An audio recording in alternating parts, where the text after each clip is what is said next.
All right, this is Dean Delray. Welcome to a new episode of Let There Be Talk. Sunday today. Mm-hmm. Yeah. Rain in LA for like 3-4 fucking days. Gloomy. My guest, I'm at his house. We're usually at my house, but I'm at your house. Russell Peters. How are you, bro? I'm good, buddy. We're here having peanut butter and coffee. Yeah. Like fucking gentlemen. We're like frat guys. That's right. Yeah, you had Goober. I had Goober. I hadn't had Goober since the 70s. You're welcome. Oh, yeah. That's Count Chocula out there. Count Chocula? Mm-hmm. I should be eating that right now. I'll have that after the podcast. Yeah, you're damn right you will. I can't believe it. I think I might have Blueberry and Frankenberry, too. No, get out of here. For real? Yeah, they're literally here. They're here. I love that stuff, man. So Goober, if you've never had it, anybody, it was peanut butter and jelly mixed, and it's like striped, kind of like a zebra in a jar. Mm-hmm. Right? I never liked it because I don't like peanut butter and jelly. You know, it's so funny because you're like full-blown like 70s guy. As I look around, I've been at your house 10 minutes now, and I realize we're just the same. We grew up in the same neighborhood probably and just didn't know each other. That's right. Not really, but for real, like you got great video games. Socially. Yeah. Socially the same neighborhood. Yeah. No, I'm at Russell Peters' house, and he has something I can't believe that you have. Framed machine guns. I've never even seen that. 10 of them. 10 of them. What is that about? It's total They're Scarface. loaded, too. They are loaded. They're framed. What kind of machine guns are those? M16s? No. I don't know the exact name of them. Yep. They're German, I know that. Right. I think they say M44 or M47 on them or something like that. And where'd you get this? This art shop here in Ventura, they had them. And they were telling me they're fully functioning, fully working guns. But because they're in glass, it's considered art. Unbelievable. And they had 2 sets of them? Well, they sold them as a pair, right? Yeah. Because you're supposed to put them on either side of each other, which worked out really well for me because I happen to have enough space to put both of them. Yeah, this place is giant. First of all, Russell lives in a mansion. like you're the first guy on my show that has a mansion. Would this be a mansion? Well, it's fucking big. Mm-hmm. You know what I mean? And it's pretty damn cool. You got video games. He's got Tempest here and Asteroids and Millipede. You got a Bentley. Mm-hmm. Mm-hmm. I don't know anybody that has a Bentley. And you're a comedian. Been a comedian for 23 years. I know. I can't believe it, man. 23 years. Here's a funny story. I was in New York recently, mm-hmm. and I was going to do a show at Caroline's, with Dalia, and I was like, man, I'm kind of starting to take off. This is nice. And I was walking down the street to the gig, and I felt good about myself. And then I looked over, and there was these big billboards of you playing the Nets Barclays Center. The Barclays Center. It said like sold out Russell Peters Barclays Center, man. That was fun. Yeah, arenas. What was that like? It was amazing. I played Madison Square Garden before 2 nights. Right, the actual Garden or the Felt Forum? Felt Forum. Right. But I should have just done the Garden one night because the Felt Forum over 2 nights is the equivalent to the Garden one night. Yeah, it's like 7,500, right? Yeah, 7,500. So twice. You're at it's 15,000 people. You're good. Yeah, unbelievable. So, but the night of the Barclays Center, all these old school rappers came out to see me. Yeah, that's insane. So, like, literally from the beginning of hip-hop to, now it was like, so Kool Herc was there. Rapper's Delight? Well, Kool Herc started hip-hop. Oh, he did? He's the founding father of hip-hop. Is that right? Mm-hmm. So Kool Herc was there. Melly Mel was there. He was the first rapper ever. Wow. Nile Rodgers was there. Yeah. And did you invite them? Yeah. Now, I grew up, in the Bay Area, like when I was young. Like, a lot of people think I hate hip-hop, because I clown on it all the time. But I do hate hip-hop now. But I hate hip-hop now. Yeah. And I love hip-hop. Yeah, and I was around. Like, Dalia's always trying to play this shitty hip-hop around me, and it's just horrible. But I was around. I remember. Dalia's young, that's what. Yeah, he is. But I was into, these kids in Oakland. I'd go to the boys' club, and they were like popping to like Kraftwerk. Oh yeah, we used to do all that shit. Which I couldn't believe it. They were doing like "We Are the Robotron," and they turned me on to all that kind of early stuff. Kraftwerk was the original electro music. It was, man, and these kids. And that's where Planet Rock came from. Yeah, was from Trans Europe Express. Exactly, Trans Europe Express and Robots. We Are the Robots. These kids were on it like when we were 12, man. And I remember they gave me a shitty old cassette, and I went home and I had it forever, and then it was gone. But they were like way beyond anything, you know? Yeah. And then the hip hop started coming, you know? Yeah. Like, and then the funny thing is, that was about 81, 82. Right. Yeah. And at that time, hip hop was already 9 years old. Yeah, I know. You know what I mean? So, yeah, exactly. It had already been like, you know, breaking ground in New York. Yeah. You know, but Oakland, these guys were on it, you know. Also, I mean, I was around when Tupac was hitting, you know, like when he was in Digital Underground. Guys in Northern California, there was all Tupac, and I grew up in Toronto, so it was all to us it was all East Coast hip hop, right? Where it started. So we were just like we were purists. Yeah, exactly. I mean, I had that vinyl of Rapper's Delight. Yep. I had that blue vinyl, you know. Yep. And then, you know, I really got into the kind of the gangster rap, you know, like NWA just blew my mind. That was like 88. Yeah, 89. I was so into that, and I was into Public Enemy. I loved Spike Lee, you know, Do the Right Thing, Fight the Power. Yeah.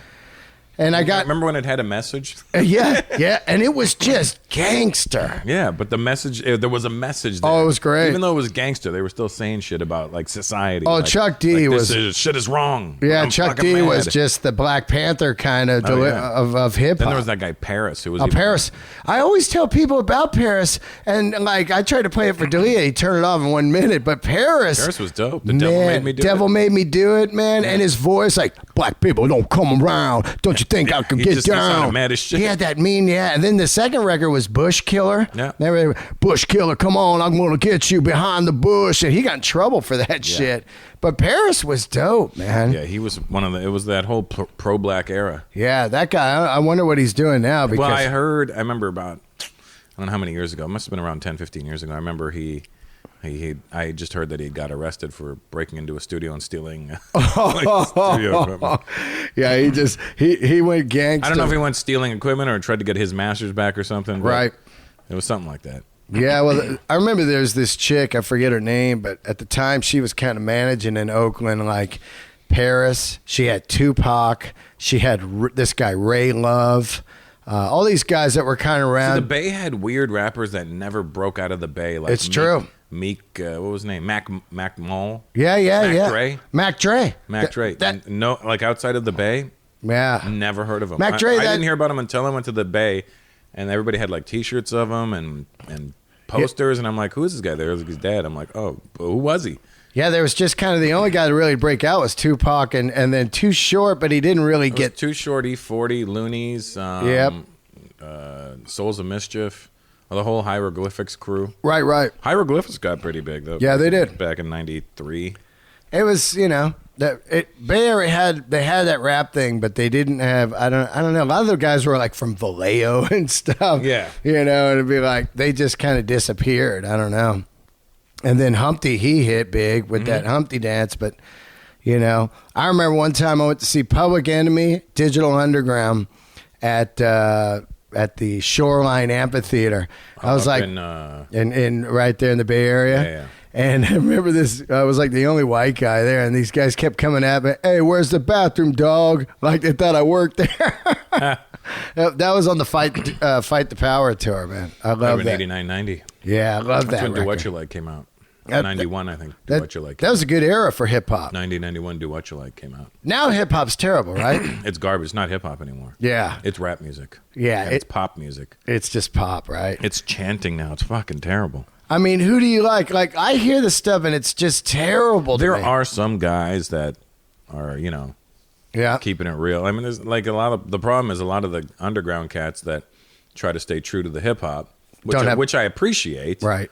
The problem is they still sound like they're copying 91, 92. Oh, I understand what you're saying. And you're like, well, that's good, but it's not as good as that. It's true. And if you can't break us out of this cycle, you're not going to help us. But then there's guys like Joel Ortiz, who was incredible MCs. Right. And I mean, hit lyrically, these guys are incredible. It's just different game, like there's no classic hip hop like classic rock. There's there's like five records. There's a golden era. Yeah, the golden era for hip hop is like 89 to 94. Yeah, and there's like 5 albums in that, right? That Basically, you got to own. You got to have like the Chronic, right? You got to have the Snoop Dogg record. So you're going all West Coast. Yeah. Well, no, then you got to have the Biggie Smalls record. No, you got to have Notorious. You got to have Tribe. Tribe Called Quest. Yeah, Low End Theory. You got to have Nas, Illmatic. Right. You got to have shit. You got to have. There's so many singles from back then, though. Right. It's just like Black Moon and. It's just one-off songs. Yeah, there's a lot, and like Lords of the Underground and Das Effects and. Yeah. All these guys and. Like if you go to a CD store like Amoeba, they won't even buy a hip hop back from you. Like they just laugh like, we got you. Yeah. Like you bring them in there and they go, no, we don't want those. It's like, because nobody goes in and goes, you know what I need today? I got to get that classic Will Smith record. Yeah, no, that's all disposable. Yeah, it is. It's just where with rock music or jazz or old R&B, soul, all that shit. Well, that's the problem. Even R&B's gotten infected by this horse shit that's happening nowadays. Yeah, R&B.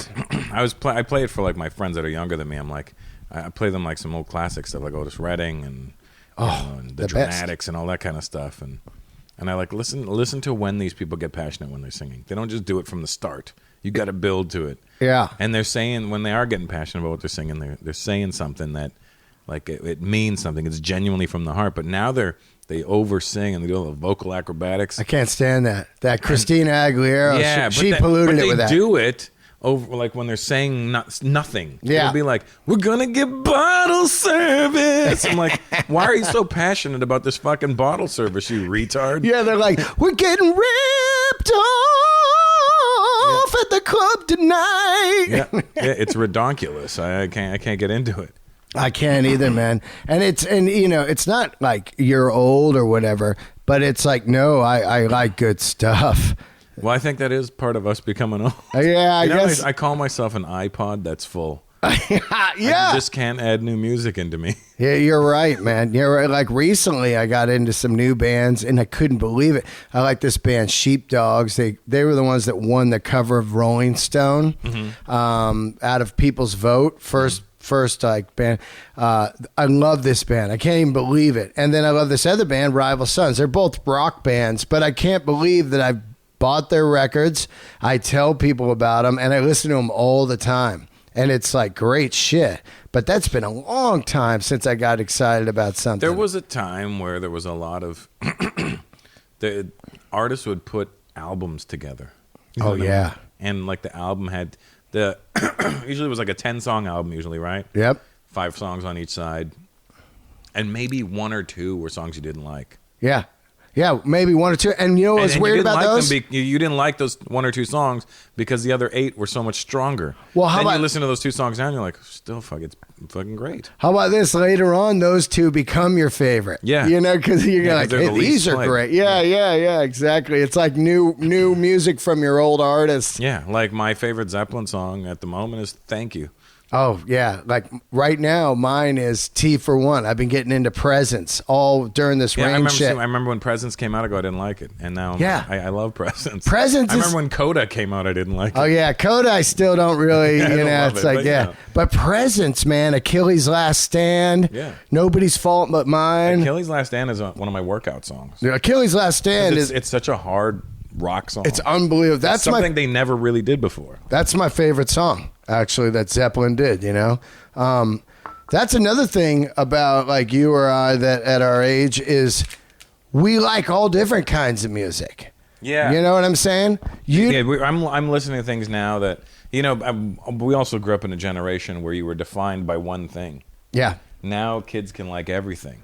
Yeah, and there's nothing wrong with it. You know what I mean? Which is the way it should be. Yep. But the problem is when we grew up, it was like you're either a rocker, or you're a disco guy, or you're a hip hopper, or you're a funker, or a new wave guy. Yep. You're either one or the other. You can't be fucking 2 things. You can't like both. You can't. I remember it was like when Purple Rain came out, my girlfriend had it, and I had to act like I didn't like it all the time, right? But I loved the shit out of it because I was a rocker, man. I don't like that shit, you know? But then later on, you know, you go like, hey, I like Prince. Big time. Sign of the Times is an epic masterpiece. My brother used to listen to New Wave, so while I was into hip hop, and it was like early hip hop, so not early, but it was like mid '80s. So you know, I was listening to MC Shan and Heavy D and Eric B and all this stuff, and my brother would be playing the Smiths and Depeche Mode.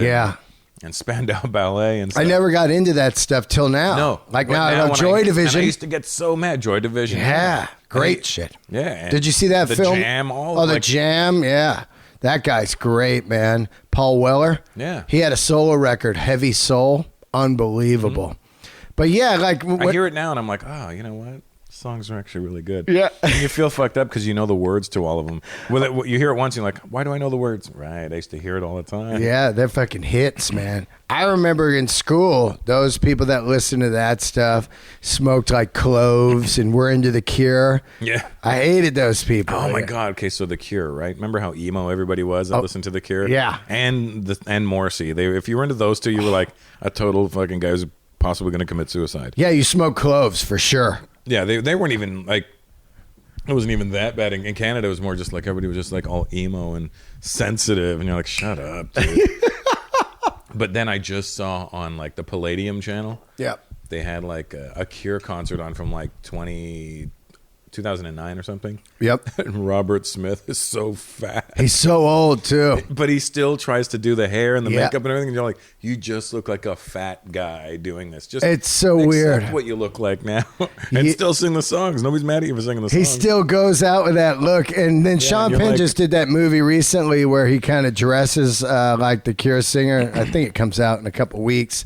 But he looks like him. It's hilarious. Like old, you know? Yeah, it's weird. Yeah, it is weird. It's almost creepy. It is creepy because he's just like holding on, you know? When I was in Singapore earlier this year, Morrissey was on tour like right behind me. Yeah. So every venue I was playing, Morrissey was coming in like the next day. Oh, man. You're doing the same venues as Morrissey. Yeah, it was pretty wild. Now, I don't, you know, there's a handful of guys that do arenas. And I understand how you do arenas with music, you know what I mean? You get a fucking hit song, you get another hit song, you get another. Once you get to the third hit song, you're into the arenas. Yep. But I don't really see, and I've been in the entertainment business like 25 years, but a comedy only 3 years. I don't really even see how you get into an arena doing comedy. I mean, Dane did it. I mean, back in the day, like, you know, Eddie Murphy did it. Steve Martin did it, but after that, you weren't hearing about guys doing arenas. I think Dice did it. Dice did it. You're right. Kinnison was about to do it. Right. But how does that even happen? You're doing clubs, then you start doing theaters, obviously, and then one day you go, let's try an arena? Yeah. Like, I could see if you're big and you hit something in your hometown, you could do your arena in your hometown, maybe. Yeah, that's always good, too. Yeah, that's great. I mean, you come home with middle fingers up, right? Yeah. But you're international. Like, I mean, everyone knows you. Like, a couple nights ago, we were at the store, and that black chick, was South African or No, she was from... where was she from? She was from one of the Portuguese African countries. Yeah, that's right. What was it called again? I feel like an idiot that I can't remember, but... But she's right when they announced. She was from West Africa and a Portuguese-speaking place, and it's escaping me at the moment. When they announced you though, she like, oh my god, she jumped up like that's fucking international, right? I mean, that's pretty wild. Yeah, that is wild. Like, it makes me laugh though because you see who jumps up, and then you look at the rest of the people that aren't. You're like, all right, well. Well, yeah, I mean, you know, like 2 years ago, I didn't know who you were. Right. You know what I mean? And I mean, like, I remember you pulled up in the parking lot at the Laugh Factory, and D'Elia was like, oh, that guy's like number 7 on the Forbes list. And I was like, what? Russell Peter? What? You know what I mean? Yeah. And then I looked it up. I was like, whoa. I mean, that's how comedy is kind of as you're going along. Yeah, you discover. It's like true. archaeology. Yeah, it's true. You're like, oh, Russell Peter. All right, cool, you know. But how did that happen? I would say YouTube. YouTube. 2000, late 2004. YouTube started, I think, summer of 2004, somewhere around there. Right. And then by the end of 2004, my shit had taken a complete flip. I went from, doing decent in Canada, right, to all of a sudden being wanted everywhere around the world. That's insane. And I had already been touring around the world before that. But it was never like people were coming to see me. They were just coming because, it's a comedy show in Hong Kong from the people that book this club in Hong Kong every week, and they usually bring the comics out of England. Oh, yeah. Right. So, like the Ha Ha Factory or whatever it would be called at that point. Right. And then, so they weren't coming to see you. They were just coming to see a comedy show. Right. And you'd get on those. You'd get on. You'd do well. People would ask for you to come back, but it would be like, and they'd give you they would fly you over economy, and they would pay you like £200 for the show. And but in your head, you were like, this is awesome. I'm flying to Hong Kong getting paid. Oh, hell yeah. Hong Kong is cool as shit. Yeah. Huh? But then, then you get spoiled like I did. And you're like, well, I'm not going back there unless I get such and such. Right. I mean, you sold out the Barclays Center. Yeah, that was pretty cool. I'm the third artist in there. That's insane. Now, it was Jay-Z, Streisand, and then me. Insane, man. What's it like to do an arena? Like you just, you're in the round. Are you doing it in the round? No, I don't like in the round. Oh, you don't like the round? Yeah. I don't like the round. I need to see them in front of me. I don't want people behind me. I don't like the round either. I'm a little paranoid, so it's kind of like, the fuck's that guy doing behind me? Like I want to turn around and hit people. Like, hey, get away from me. Yeah, I don't like the round either. I think it's bogus. Like Metallica does it a lot. I recently saw Metallica where they couldn't play in the round, and the power coming off the stage was electric. In the round, it's just dumb. They're just running all around. Well, the problem is then at that point, they're just doing it for money. Yep. Yeah. Just to maximize how much money they can get out of that venue. Yeah. And they're all my promoters. I was like, if you do it in the round, we can add 5,000 more seats. I'm like, I don't care. Yeah. I don't want that. I want to do a good show. I'm not really like the money is great. Don't get me wrong. I love making that, but nothing I do is motivated by money. I don't go, oh my God, how much money can I make on that? Yeah. Well, none of us would do this for the money. I mean, because you find out right away, like 23 years, the first 15, you probably didn't make a nickel or even 20. You know? No, the first, I didn't start making genuine money till about 16 years in. Yeah, it's. I mean, I'm 3 years in. I don't even have $30. That sounds about right. Yeah, but it's like get used to it is all I'm trying to tell you. That's right. Well, I know. I mean, the thing is, I love it so much that sometimes when they pay, you go, "Oh shit, I got some money." Yeah. You feel like you're robbing them. That's exactly how I felt the entire time. Yeah. You're like, you can't believe it. You're like, oh fuck, they just. I did something for the LAPD last night. A friend of mine's a cop, so he was like, "Hey man, can you come perform at our Christmas party?" Yeah. I was like, "Sure." And then I was sitting at the table, and they're like, "So how much are they paying you for this?" I'm like, "What? No, nobody's paying me nothing." "What? You're not getting paid?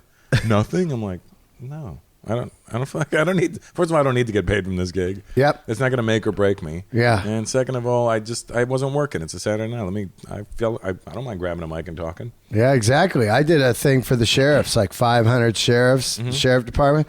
They paid me with this card that if you get pulled over, you show it and you roll on. Yeah, I want one of those cards. That's what I was hoping for last night. Yeah, you got to ask around for them. That you're like, hey, I need one of those cards, and I won't say who gave it to me, but one of them gave it to you. Yep. my buddy Breezy has one.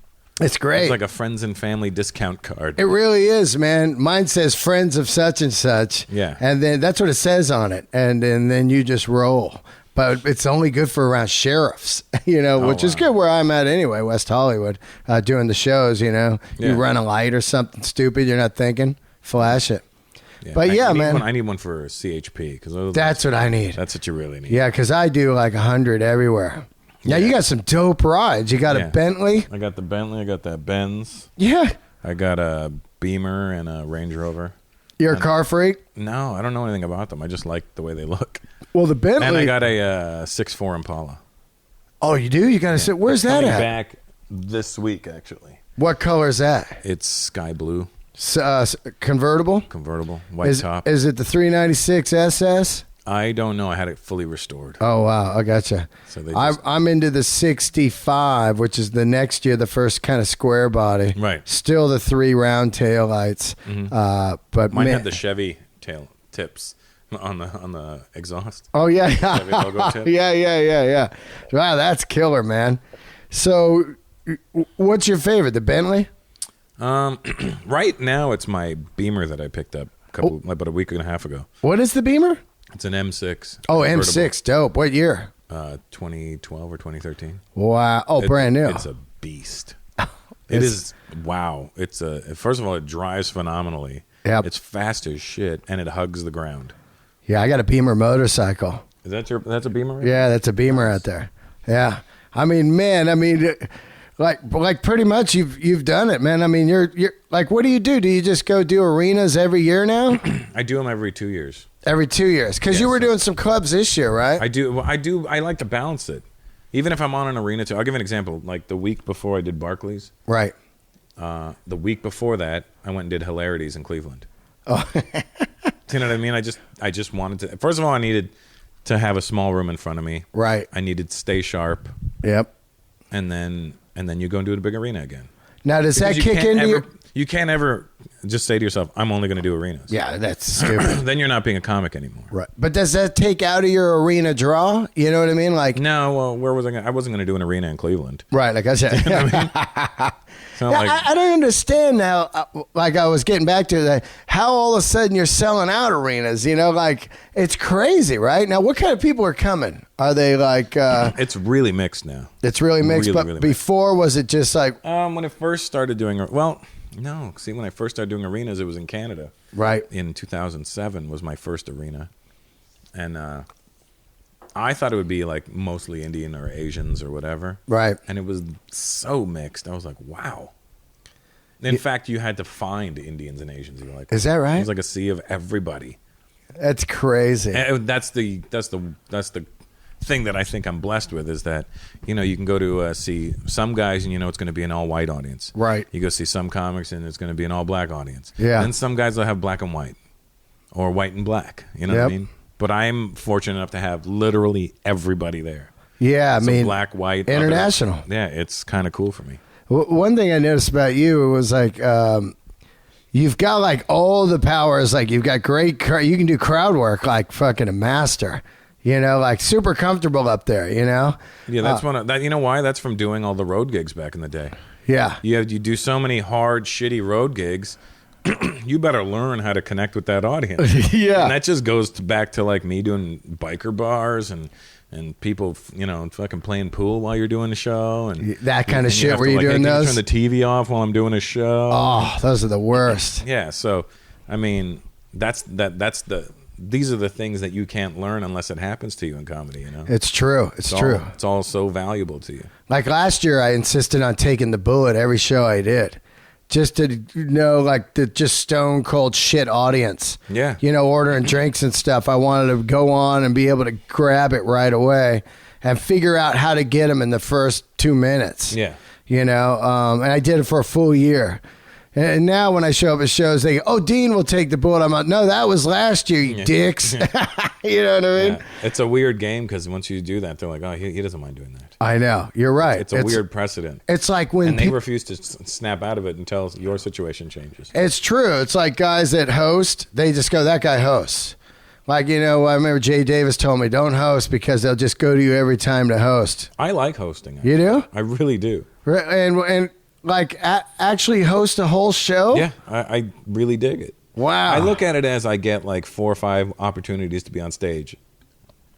You're right there. When you walk off and you go, fuck, I forgot to do this. Right. Well, you know, you're going to go back right up. I'll do it when I go back up. Well, to me, I like it challenges me because I write a set and it's like an hour and 20 minutes. And now if I'm hosting, I got to bring up 5 guys and I have to determine what bits I can shave down and make fit in these slots. So for me, it's like, you know, it's quick trim time. Yeah, it teaches you some stuff for sure. Yeah, it keeps you sharp. Yeah, like people say, well, you should host that once in a while so you can really, you know it all, you know. But, you know, I like the mystique of going on, rocking, and leaving. Like, who was that guy, you know? Mm-hmm. I'm into that. What kind of comedians were you into when you started? Like we love music, right? Yeah. Did you ever play music? No, I wish. And I love music, and I respect it enough to not attempt to try and butcher it. I DJ. DJing is my way of playing music because I can scratch and remix stuff live. When did you start that? 85. 85. Started DJing. And so you were DJing while you were doing comedy? I started doing comedy in '89. Here's what I was doing, and when I started doing, I was boxing and DJing from '85. I started, and then I started doing comedy in '89. So there was one point for 4 years where I was DJing, boxing, and doing comedy all at the same time. Oh, that's classic. So I would do, train in the day, and then I would go do spots at night, and then on weekends I would DJ at clubs or parties or whatever. What got you into comedy? I don't know. Everybody told me I should do it. Right. Those things where, you're around your friends, you're like, man, you make us laugh. You should really do comedy. Yeah, that's what they do say, yeah. And then you just go do it. And then once you do it, you know right away if this is something you want to keep doing. You do. Yeah. But then there's a lot of people that think they know right away that they should be doing it. You're like, no, you should never have been doing this. This is not for you. I see some guys like that right now. You see some guys like that, and you just go like, oh, man. Yeah, like, I mean... I think a lot of people... There's guys who are just like, maybe you should just be a writer. Oh, man. Maybe some writers get confused with performing, and some performers get confused with writing, I think some people just do it thinking it's going to be easy to get famous real quick. Yeah, we live in that time now, right?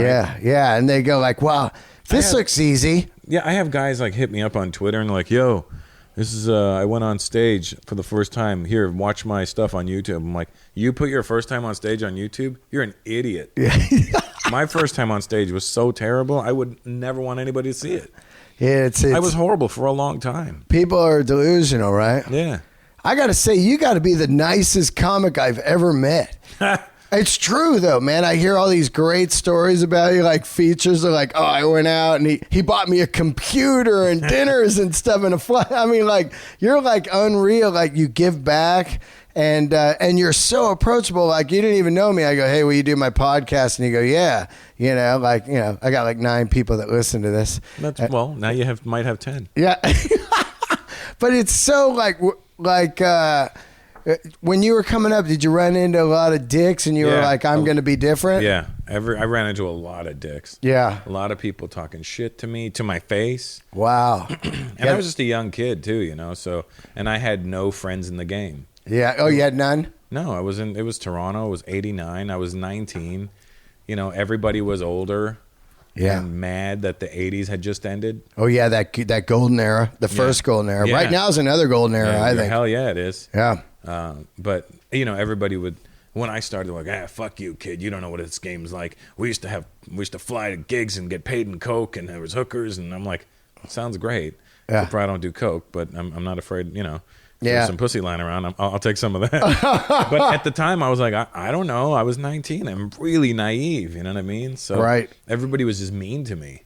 And I was like, why would you be mean to somebody who's not being mean to you? Like, I didn't come in with an attitude. Why are you giving me an attitude? And I used to box. So in my head, I was like, you can't punch everybody. You're going to fucking knock yourself out of the game. It's true. You just learn to, like, be funny, I think. And then the respect starts to come, right? Yeah. And then people are like, fuck it, he's not going away. He's pretty funny. He works hard. Fuck it, he's in. I think it's an initial hazing. Some people might think like he's going to take my jobs or something. I don't know what it is, I just have people say the meanest shit to me, especially in Canada. They'd be like, I remember I did a special in 95, my first special in 95, and then it got really well received. And then they gave me another one in 97. And I wasn't ready in 97 for the second one yet. Because I hadn't developed, I hadn't developed enough material in between then. And it was just like, I was still, in 97, I was only 8 years in. Yeah. You still don't have the chops to write that fast at that, for me at least. Right. And then I remember comics coming up to me. I'd be like, hey, I was still like so naive. I'd be at the bar and I'd be like, hey, you want a drink? I'm like, yeah, sure. And I'd buy them a drink, and they'd be like, yeah, you got too much too fast. I'm like, what? I just buy you a fucking drink. Unbelievable. And one guy was like, I can't wait to see you fall. What? Unbelievable. And then I didn't fall. I just got fucking bigger, you asshole.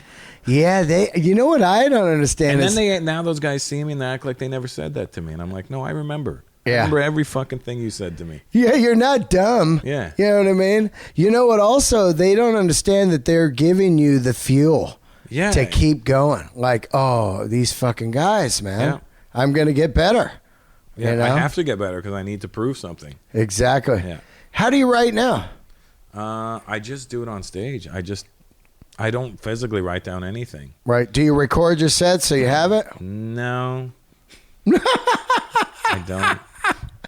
So you just remember it? I remember it. And then, when I'm getting ready to record soon. I'm going to tape in March. I'm going to tape my next special. Where at? In Australia. Wow, man. At the Acer Arena. I always wanted to go to Australia because Dove's going there tomorrow. Is he? Yeah, he's going for 2 weeks. But when I was out with the Stones, I got like really sick in Puerto Rico, and the next stop was Australia and New Zealand. I had to go home for a couple weeks. I had like swollen throat. I got some kind of like bad like vagina. You went down on a chick and got throat chlamydia. I got some throat chlamydia, yeah. But I got something, and I had to go home for 2 weeks and missed Australia. So I'm still to this day like, fuck. And it was really, when I did the Stones tour, I really only wanted to go to 2 places. I wanted to go to all of Japan and Asia, and I wanted to go to Australia because I'd been everywhere else. So I was like, those are the only 2. And I never got to go, man. Well, there you go. Maybe you were meant to go as a comic. Yeah, that's how I feel now. You're right. Australian audiences are great with me. That's why I'm taping there, because I always have awesome shows there, and the crowd's fucking great. Yeah, Dom Irera told me it's rocking, and Tom Green was out there recently. Tommy, all good guys. Dove, Tom, Dom. Yeah, and when you go there, well, you got kind of international material, but I guess when they go there, they just do their stuff, and it just works, you know? Well, now with the internet, everybody gets everything. Right. It's not like you need to explain it. In America, we'd have this. They're like, no, we've seen it. Yeah, they do. We can YouTube it if we want to see it. Exactly. That's crazy, man. So you're gonna record that, and it's all new stuff? Yeah. And how long have you been working on it? A year now. A year? Mm-hmm. And just in clubs? Well, here's the funny thing. I started working on the new act in January. Yep. Or November of last year. Right. And by March, I was already on tour with it. Wow. It wasn't ready, but it was on tour with it. Right. You just get it. And I was just like, fuck it. I'm gonna. But you do start getting it ready once you're out on the road. Yeah. Right? And then, as the tour progressed, the material progressed, and it just got better and shinier and. So you're just practicing it in like shitty spots. Is the first part of the tour just shitty areas? Well, no. I mean, I did clubs for the first January, February, March, and then mid to late March, we had to go international, and I was like, all right, we got to go. So we went to the Middle East.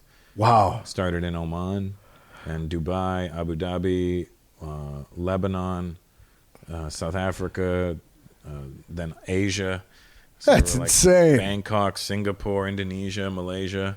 And is it English speaking people at those? Yeah, that's all I speak. So if they don't speak it, we're going to be lost. Yeah. Well, it's just so weird to think about being in like Lebanon, and you're doing, Lebanon doing 5,000 seats. Unbelievable. Yeah. Like, where is your biggest? You think America or overseas? It's a tough call. I mean, America, I get to do big venues in America, but not everywhere in America. Right.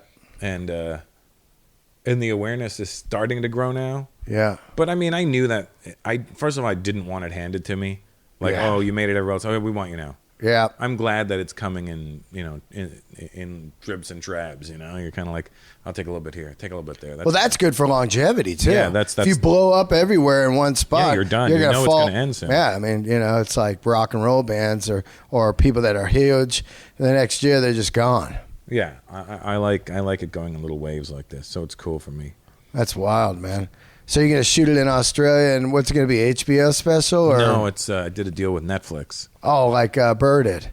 I don't know what Birded, yeah, but yeah, I mean, you put it out on Netflix for a couple months. It's on the front page or something. Well, no, they here's what they did. They offered me a really sweet deal to get the exclusive rights to my next special.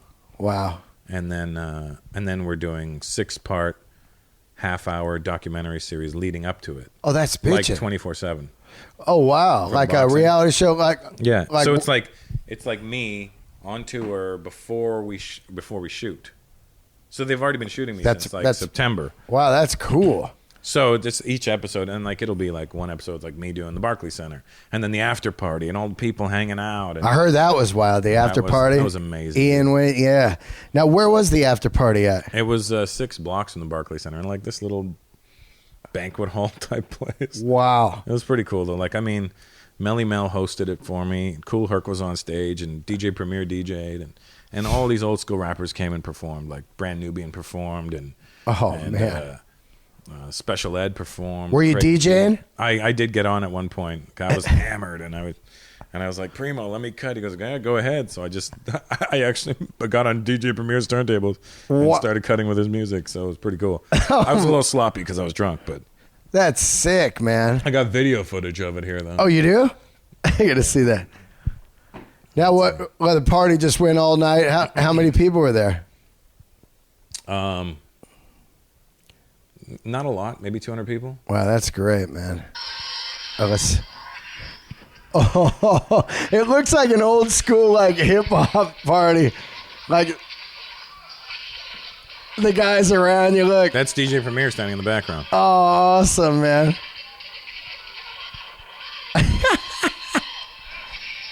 I think I screwed that up. That's why I was laughing. That's awesome, man.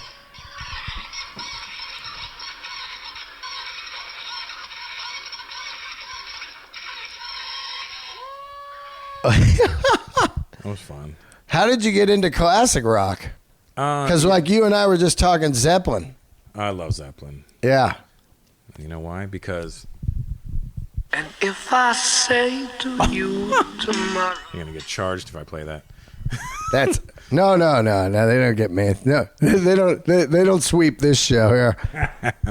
Zeppelin is like, I've been listening to Zeppelin the last 4 days, like rainy day rock, just going through it again, you know. Rain song? Rain song, yeah. But I just started from the beginning all the way up, and then I took... I like all their guitar songs like that, you know. Yeah, I like Going to California. Yeah. Man. I like their live shit a lot better. Me too, actually. I actually, on this playlist that I created here on my iPhone, it's like all the live shit. It'll be like the BBC sessions and... Yeah, I like that because they're a little more dangerous. Yeah, there's more... Yeah, I don't like the cleanness of the studio version. That's right. And I like just the grittiness.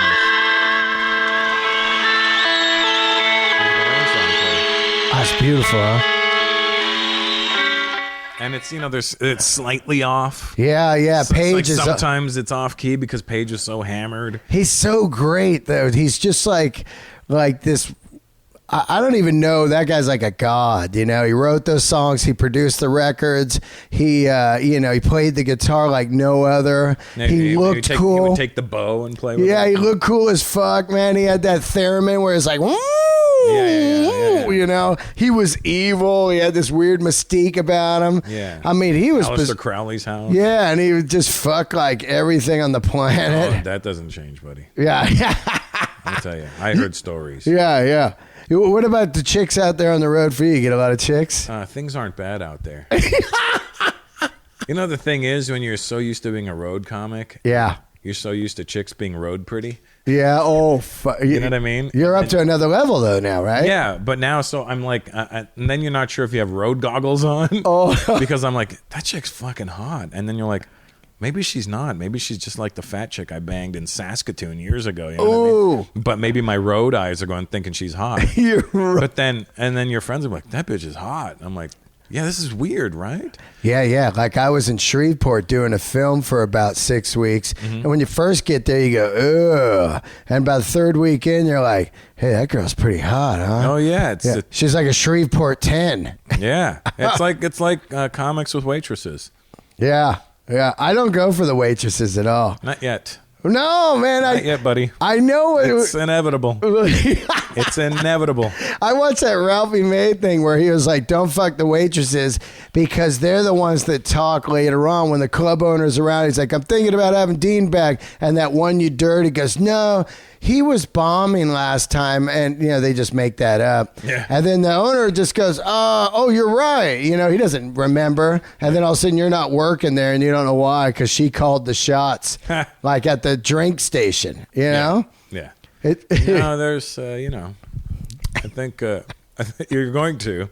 You're not. It's not like you set out. Here's the thing. You don't show up at a club and go, I hope the wait staff is hot. You go to do your show, and then you look at which one of them has a little twinkle in their eye. And you're like, Bam. You're literally like a lion on the hunt. A lion on the hunt. Like, that gazelle's injured.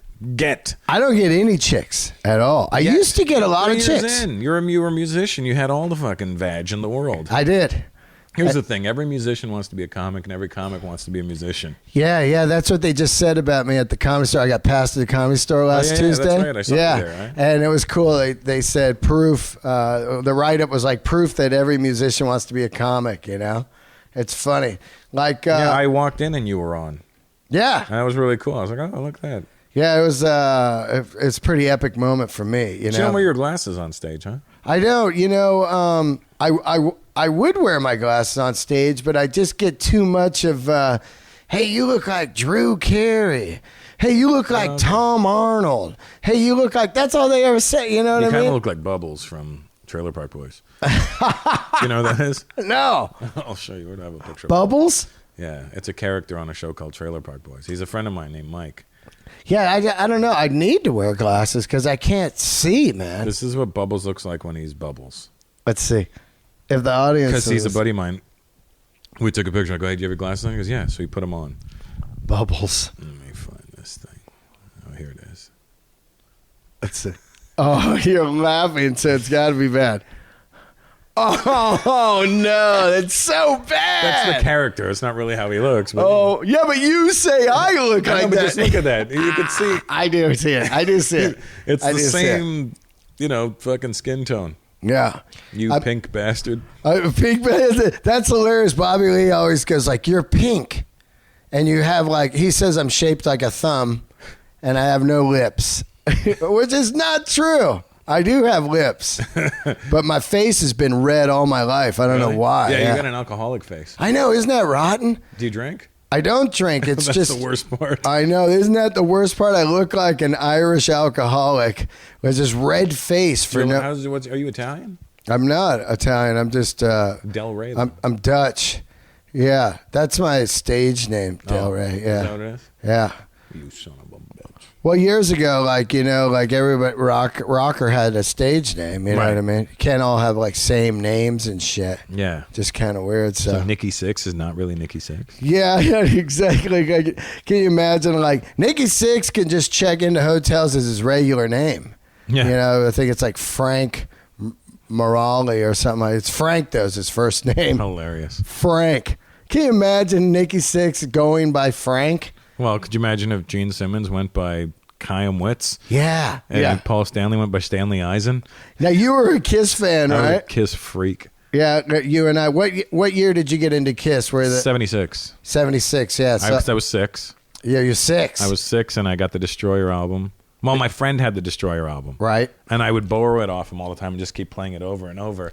Did your parents let you listen to that? Yeah, they didn't really care. They weren't strict? No, because my parents were into music too, but they were into like Glenn Miller and dope. Jim Reeves and Elvis and Bill Black's combo and Bill Haley and right. They were into all that kind of stuff. That 50s stuff. Yeah, the Platters, the Ink Spots. Buddy Holly. No, Buddy Holly. No. Wow. Sinatra and right. More contemporary type stuff. Kiss. Did you see Kiss when you were young? I saw them in '82.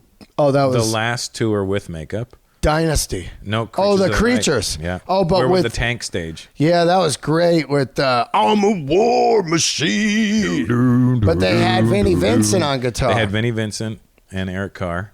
You know what's amazing was back then Ace got in that car crash, and then they said that Ace was going to be back, but really they were just fired him. And Vinnie Vincent had played on like in the studio, and he'd also wrote songs for him and stuff. But I heard he was a fucking wreck, that guy. Yeah, recently I just saw he got in trouble. He's like a dog hoarder or something. He's got like 50 dogs out here in like, Calabasas or something. Really? And they went to the backyard and there was a couple dead or something. I don't know. What a weirdo though, huh? Yeah. He had a Vinnie Vincent invasion. Were you into that? Yeah, no, not at all. That was Slaughter. For me, it was like Vinnie Vincent was like, all right, well, you did one album, you're done, buddy. Yeah. And you looked weird. He did look weird, huh? He did. He had that. He looked weird. So I saw them in '82, the last tour with makeup. Yeah. Did Motley Crue open? No, Accept. Oh, awesome. Balls to the Balls wall. to the wall. Sick. When I saw Motley Crue open. No. See, in Canada, they probably changed it up. Yeah. And then I saw them again in '83, the first tour without makeup. Lick It Up. Yeah. Yeah. Terrible. I didn't hate the Lick It Up album. I didn't like that song, Lick It Up. Right.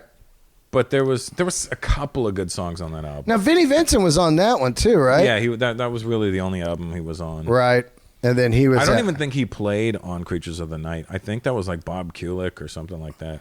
Yeah, it's weird because Bob Kulick was just an old bald guy that would come in and play guitar and help write songs. And then his brother joined the band, Bruce Kulick. And then he had brittle hands. Oh, that was Mark. Mark St. John's. That was weird. They get Mark St. John's for a minute. He has like carpal tunnel, and he gets the dream gig of his life, and he's only in for one record. Yeah, that sucked for him. Kiss. That's what confused me in the '80s with him. I was like, all right, I'm out. I can't follow this anymore. Yeah, just all different dudes. And you know, like we said earlier, at the time you weren't allowed to be into two things. Yeah, and I was already into breakdancing in '82. So Can you breakdance? Not anymore. Right. You know, fucking 30 years ago, it was great. But I could not breakdance. I remember being at the Kiss concert, and I was popping and doing the wave. and I'm like, somebody's going to kill me in here. Because all you could smell was hash. Yeah. 'Cause everybody was smoking hash back then. Oh, yeah. Canada always has good hash. Yeah, they were all smoking hash. You smoked hash? Or Nothing. No drugs? No. You never got into it? Nah, it wasn't my thing. That's crazy. I didn't start drinking till I was 31. What made you start then? I don't know. I was in South Africa, and this really hot. I was with some really hot chick. Yep. And I was trying to get with her.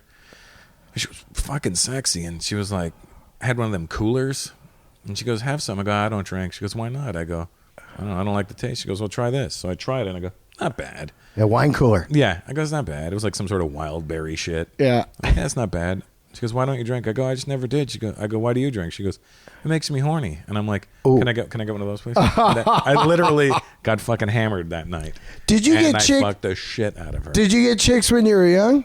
As a teenager? Yeah. Not really. I never got the chicks I wanted. I got the chicks that liked me. Right. And they were always probably the right chicks.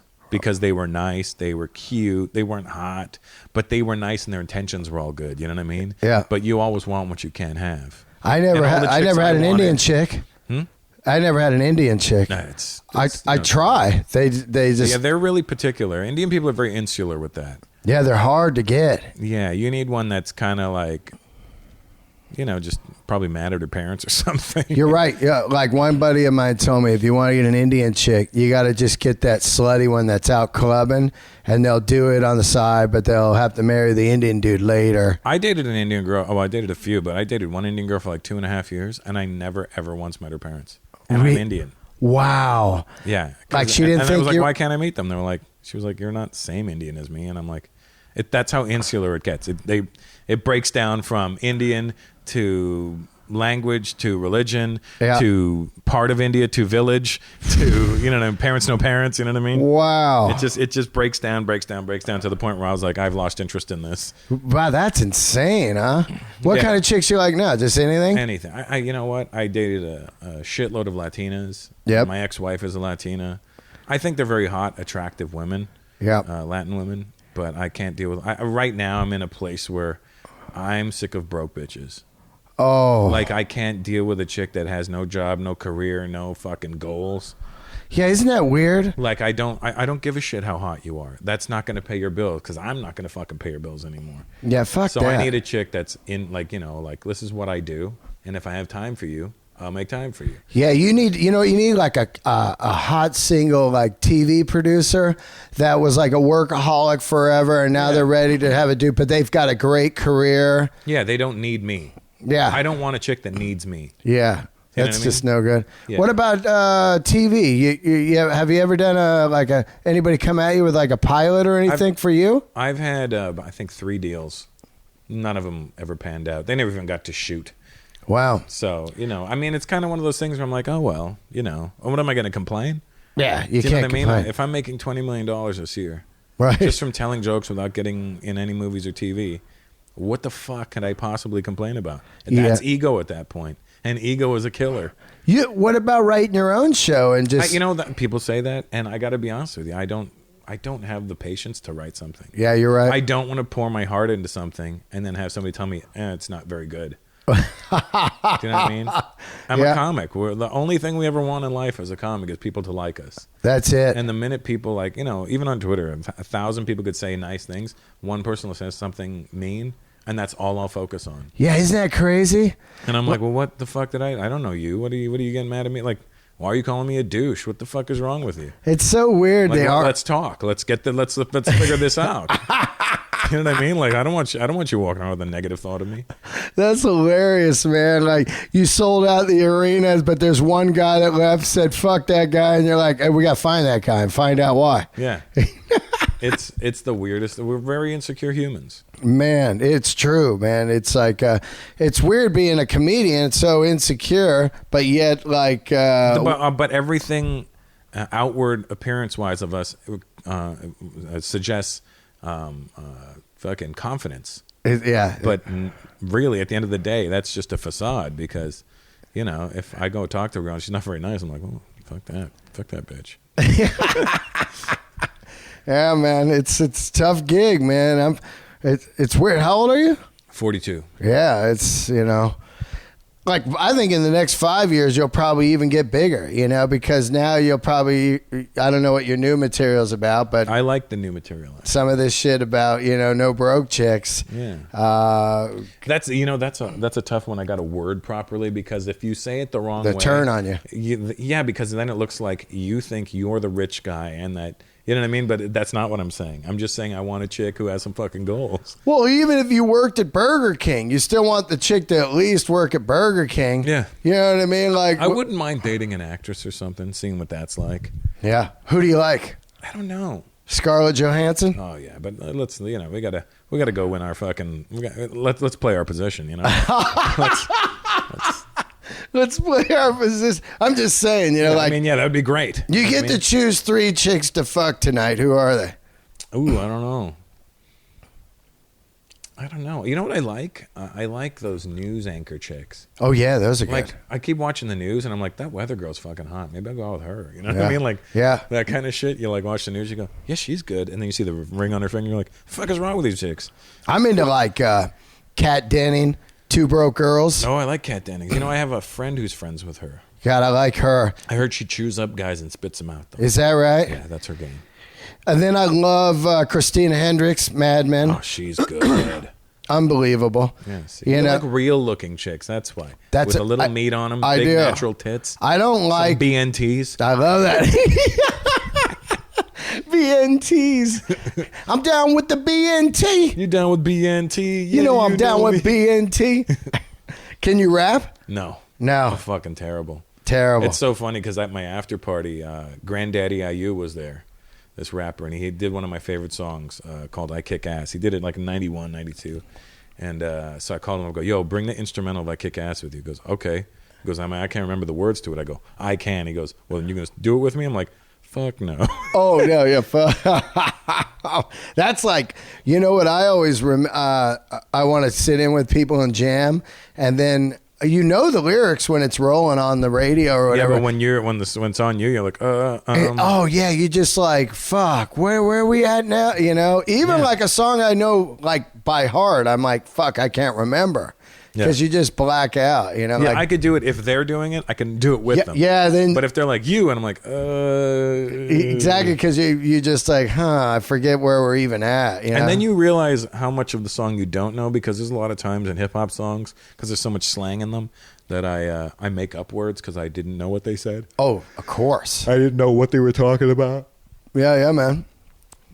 Well, shit, I'm gonna get out of your hair. Thanks for having me by, dude. This palace is amazing. Thanks, buddy. I'm coming to your New Year's Eve party. Come on over. I'm fired up for that. Bring chicks. Oh, you got the wrong guy for that. Bring a chick. Bring something. I'll bring something, yeah, for sure. What do you got coming up? So you're going to Australia? Going to Australia in March, but I got... I'm doing Levity Live. Stand Up Live in Phoenix the first week of January. Are you doing the Nokia Center? Yeah, January 12th. What's that? That's just a show? Yeah, 8,000 people, I think. Oh, man. I love that place. Yeah, you should come by and hang out. I will come by for sure. Saturday night. Can you put me on the list? Yeah. What night is it? I want to go for Saturday sure. night, January 12th. I'm there for sure. Let's get you an all-access pass. You can just walk around. I'm there. I saw the Eagles there when it opened up. Eagles, Dixie Chicks. Place is great. Nice. Okay, so you got that on the 12th. Then Stand Up Live. Stand Up Live in Phoenix the first week of January. See, so that'll be my weekend where I get my shit back together. Yeah. And the following weekend I go do the big show. Yep. And then after that I'm in, I don't know where I'm at. Boston or something. I'm all over the place. It's like I go right back in on tour. That's awesome. So that's exciting. You have your Twitter is At The Real Russell P. At The Real Russell P. You got a website? I do. RussellPeters.com. Right. And Here, shit. I'll tell you exactly where I'll be. You ready? Yeah, I'm ready. I want people to go see it. Phoenix, Stand Up Live, January 3rd to January 6th. Nokia Theater, January 12th. Atlanta, Cobb Energy Performance Arts Center, January 19th. Boston, Wilbur Theater, January 24th to the 26th. D.C., Constitution Hall, February 2nd. Hollywood, Florida. Fort Lauderdale, was that Wednesday, February 6th at the Hard Rock Live Arena. Orlando Improv, it's all there. Yeah, man. Orlando, Austin, Houston, Dallas, then Australia. And from Australia, I think we're going to Jakarta and Hong Kong again. That's insane, man. And then I think, Singapore again. Oh. Then Australia. I go back to London. I go to Birmingham. I'm going back to England, so I'll be in Birmingham. I'll be in London. You got to be huge in London, Glasgow. right? Yeah, that's great over there, dude. I did O2 Arena. For me is I did the O2 Arena 3 times. That's the same place Zeppelin did their show. That's right. And that's where Michael Jackson was supposed to do his. That's right. Shows. So and I'm going back there again. I'm doing another 2 nights at O2. So that'll be 5 times that I played the O2 Arena. God, that's so 5 times 16,000 is pretty fucking awesome. Yeah, man, that is just fucking epic, dude. Congrats, dude. Like Thanks. the coolest guy. I can't even believe how great you are. Thanks for having me over. No problem. And, man, I just hope, you just get bigger. I don't know how you can get bigger, but, I don't know. I'll just, even if it maintains. Maintenance is good with me. Yeah, hell yeah. Thanks for having me on or having me over at your house. Thanks. And get you a bottle of Goober. Oh, God, that was great. Goober, and you gave me this Killer Zeppelin magazine. Oh, yeah, it's really good. You'll like that a lot. I love it.